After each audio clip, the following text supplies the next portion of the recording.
Combat Liberalism, 7th of September, 1937.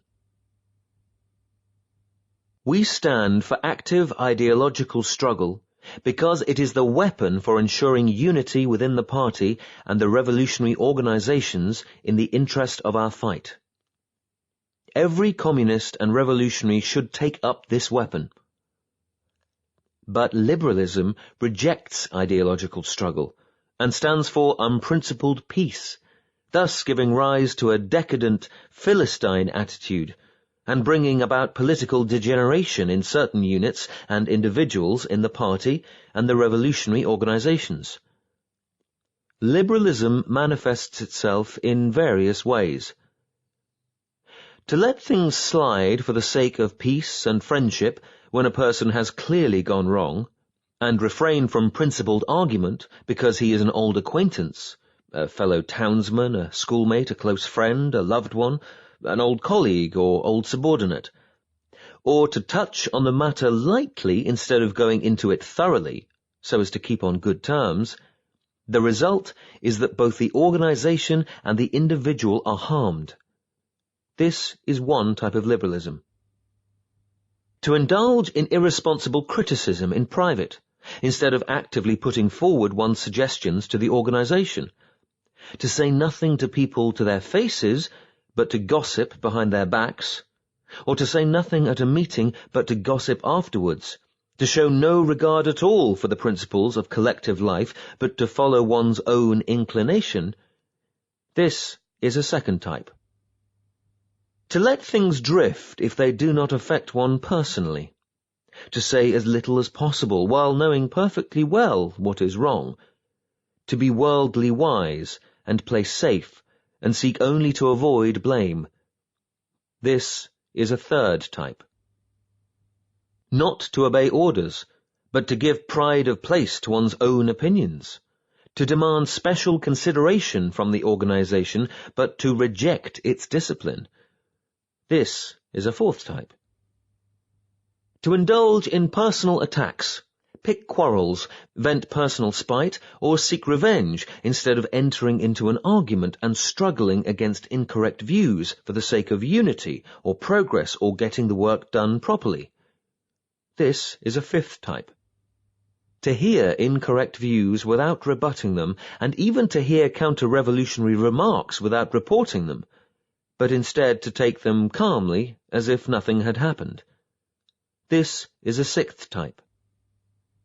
To be among the masses and fail to conduct propaganda and agitation, or speak at meetings, or conduct investigations and inquiries among them, and instead to be indifferent to them, and show no concern for their well-being, forgetting that one is a communist and behaving as if one were an ordinary non-communist. This is a seventh type. To see someone harming the interests of the masses and yet not feel indignant, or dissuade or stop him or reason with him, but to allow him to continue. This is an eighth type. To work half-heartedly without a definite plan or direction. To work perfunctorily and muddle along. So long as one remains a monk, one goes on tolling the bell. This is a ninth type. To regard oneself as having rendered great service to the revolution, to pride oneself on being a veteran, to disdain minor assignments while being quite unequal to major tasks, to be slipshod in work and slack in study, this is a 10th type. To be aware of one's own mistakes and yet make no attempt to correct them, taking a liberal attitude towards oneself, this is an 11th type. We could name more, but these 11 are the principal types. They are all manifestations of liberalism. Liberalism is extremely harmful in a revolutionary collective. It is a corrosive which eats away unity, undermines cohesion, causes apathy, and creates dissension. It robs the revolutionary ranks of compact organization and strict discipline, prevents policies from being carried through, and alienates the party organizations from the masses which the party leads. It is an extremely bad tendency. Liberalism stems from petty bourgeois selfishness. It places personal interests first, and the interests of the revolution second, and this gives rise to ideological, political, and organizational liberalism. People who are liberals look upon the principles of Marxism as abstract dogma. They approve of Marxism, but are not prepared to practice it, or to practice it in full. They are not prepared to replace their liberalism by Marxism. These people have their Marxism, but they have their liberalism as well. They talk Marxism, but practice liberalism. They apply Marxism to others, but liberalism to themselves. They keep both kinds of goods in stock and find a use for each. This is how the minds of certain people work. Liberalism is a manifestation of opportunism, and conflicts fundamentally with Marxism.